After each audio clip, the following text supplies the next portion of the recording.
আমি আইন অনুযায়ী সরকারের প্রধানমন্ত্রী পদের কর্তব্য বিশ্বস্ততার সহিত পালন করিব। আমি বাংলাদেশের প্রতি অকৃত্রিম বিশ্বাস ও আনুগত্য পোষণ করিব। আমি সংবিধানের রক্ষণ সমর্থন ও নিরাপত্তা বিধান করিব।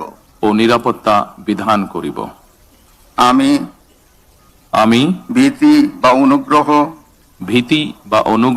অনুরাগ বা বিরাগের বশবর্তী না হইয়া সকলের প্রতি আইন অনুযায়ী যথাবিহিত আচরণ করিব।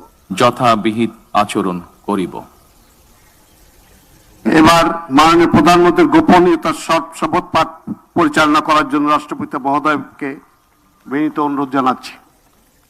আমি তারেক রহমান সশ্রদ্ধ চিত্তে শপথ করিতেছি যে সরকারের প্রধানমন্ত্রী রূপে যে সকল বিষয় আমার বিবেচনার জন্য আনিত হইবে বা যে সকল বিষয় আমি অবগত হইব তাহা প্রধানমন্ত্রী রূপে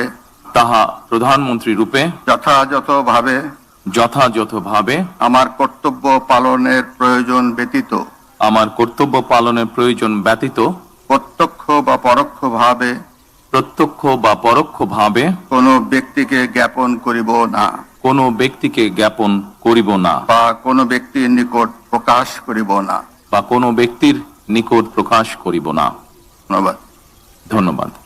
মাননীয় প্রধানমন্ত্রীকে পদের শপথ ও গোপনীয়তার শপথ স্বাক্ষর করার জন্য এবং স্বাক্ষর শেষে নির্ধারিত আসন গ্রহণ করার জন্য বিনীত অনুরোধ জানাচ্ছি।